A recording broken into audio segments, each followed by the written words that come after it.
If you've ever had this feeling that something was terribly wrong with the world that we live in, but you couldn't figure out just what it was, then you've come to the right place.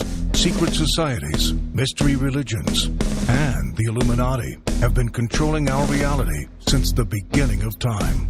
But not anymore, because there is an awakening happening, and you are about to become a part of it. Wake up, because this is a call for an uprising. This is a call for an uprising. Welcome to today's show. At least I think this is still a call for an uprising. I apologize for not uploading in the last few days. I just have not been feeling great, but most of you probably are familiar with all this stuff that's going on. That is one of the reasons that I don't feel great, because it just brings up a lot of things that remind me of everything going on in the world that is so heartbreaking and hard to deal with. But the stuff with Wayfair, and again, what was Wayfair's old catchphrase? Or is it still their current catchphrase? They got everything you need. I mean, are they literally talking about that now? Wayfair, you got just what I need. Everything for my home, you got it for me. I've never seen selection quite like this. Every color and size in my mind. They have every single thing on my list, and with 70% off, who knows what I'll find. Wayfair, you got just what I need. Everything for my home, you got it for me.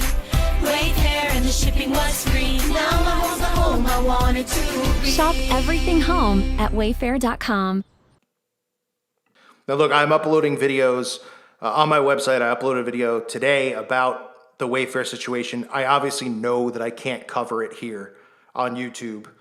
You have to be kind of dumb to take the bait and cover it here. Oh, I mean, at least excessively, and do the things that we usually do here on YouTube or used to do in the past, because we know that they're obviously completely trying to bait all of us all the time.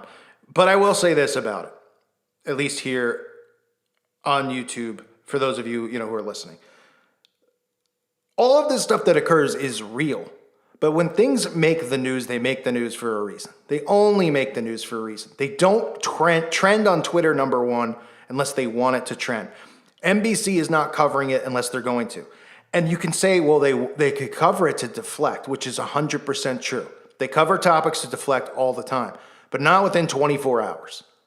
Not before something becomes big. Because what they're doing is they're making it big on their own deliberately for a reason. Now, we don't know what that reason even could be yet. It could just be more censorship. And I know people roll their eyes at that, because when we hear stories like this, we all naturally get deflated, right?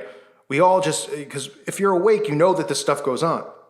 And you know the majority of CEOs, billionaires in these corporations, they're not there because they're making cheap furniture and crappy pictures and suddenly becoming billionaires when they have, way too much inventory where nobody's even buying anything on a place like Wayfair in the first place.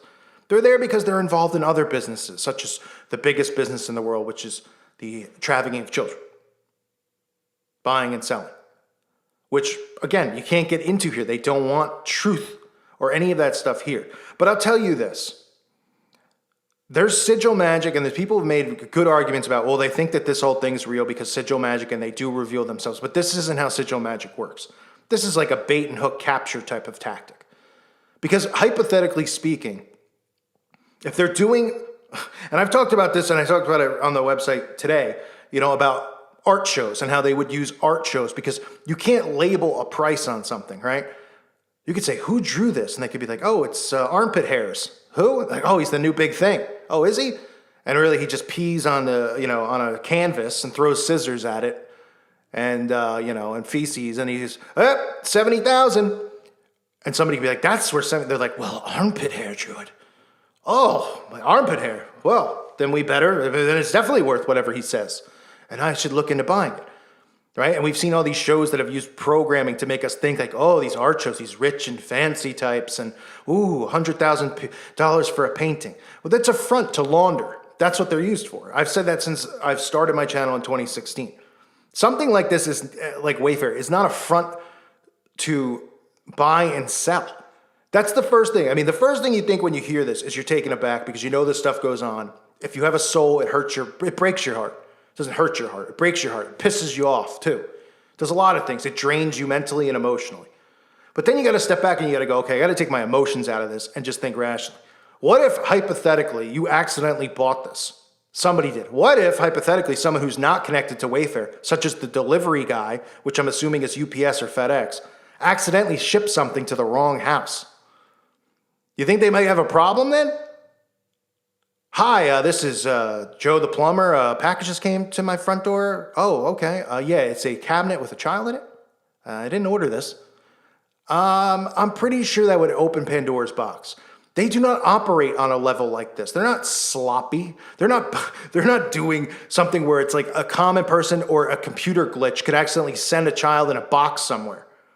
That's not how it works. You have to be in the inner circle, inside of their network. You have to be back checked. They have to have stuff on you to make sure that you don't blackmail them or that you're not a narc or anything else. They're not just openly doing it. They're just not. And I know it's hard for people to believe because we all get, when you hear this stuff, you immediately want to knock somebody's teeth out. I do. We all remember Pizzagate. Pizzagate was way different than this, okay? Pizzagate was about allegations and suspicion.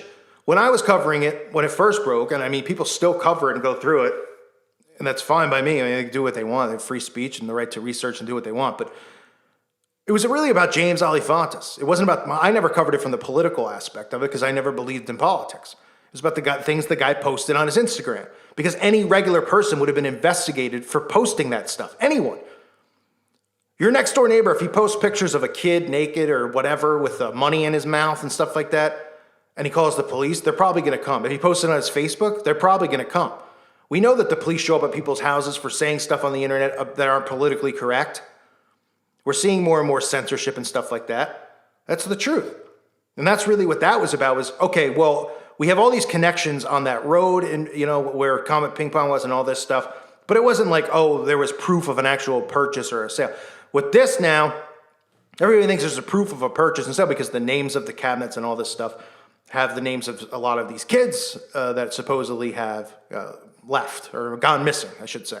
And then, of course, it's been debunked and people come back. And then there's other stories about books on the bookshelves that are talking about harvesting, you know, organs and things like that.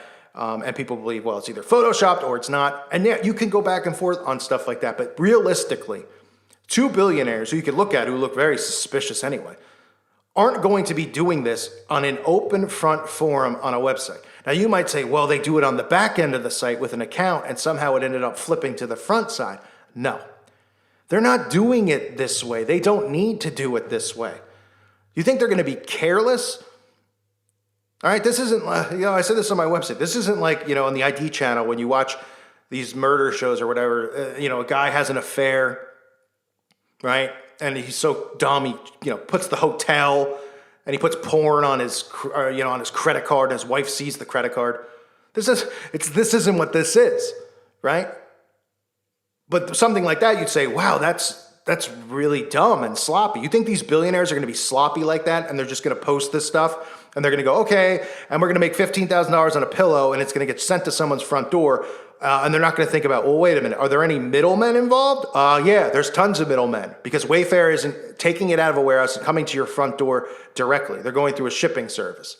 And even so, even if Wayfair did ship on their own and have their own shipping guys hired who make $20,000 to $30,000 a year, okay, they'd be people who would easily be likely to flip because they're not making any money and they wouldn't care and they probably wouldn't be able to vet people who have souls and who don't. Like I said on my website, and again, I hope you guys will join the website so these things can be discussed openly and not be censored like over here. And again, my other main channel, still going on 3 weeks under review. I mean, it's a joke to get it remonetized, to get it to back and functioning again without these restrictions on it. But at least on the website, I can upload. And what I did was I posted about this, and I wanted to read everyone's comments. So many people commented. They posted stuff. They shared stuff. You know, some people originally thought it was real. Then they went back and they said, you know what, I think it probably is because you got to take time and you got to look at this stuff and you got to investigate it as far as you feel necessary to make a decision on it. And look, we all could be wrong about all this stuff. I wouldn't say at all that anyone's wrong with thinking that these people are involved in it. But this type of thing, when it's linked to QAnon, don't forget the election is coming up, and 4 years ago at the same time as Pizzagate, so you don't think that they're going to try to correlate the two and say, oh, look, you know, they try to bring, all these Christians try to bring up Satan because they think Trump's the savior and they think there's some satanic rings going on and they want to save Trump so he wins the election and it's some Satanist going on. They love to do stuff like that. All it does is water down the real truth around these satanic rings. There's no mentioning of these covens that breed children. You know how many of these satanic witches, their whole existence is to breed. They breed them, and then they sell them, buy them and sell them to each other, and then they use them in rituals. So it's not just about lust and perversion, it's about the rituals that they use, that they do, right? And follow the teachings they follow of Aleister Crowley and these other disgusting, disturbing people. We've all seen it, we've heard it, we know it. But with stuff like this, you have to just continue to wait and watch it play out, because it's not trending #1 on Twitter overnight. It's not, being talked about in the media the next day unless they want it to be, because they can make it go away. And if the people force their hand, they'll come out and they'll deflect. That's what they've done with shots, as far as vaxes in your arm, right? The flu shot and all that. That's what they've done with Pizzagate. It takes time, and then they suddenly go, okay, we're seeing the data on the internet. Everyone's talking about this. We need to come out and talk about it. Maybe we could twist the story to fit our narrative, and that's what they end up doing, and then they make us all look stupid. And again, you can have whatever opinion you want on this, because this stuff is real, and if it motivates you to try to get to the truth of exposing this stuff, then so be it. But don't think for 1 second that if you punch your credit card in on one of these items that a child's getting sent to your front door. And you know what I mean? There's a long vetting process that I'm sure is involved in this, and that's how they all keep their noses clean.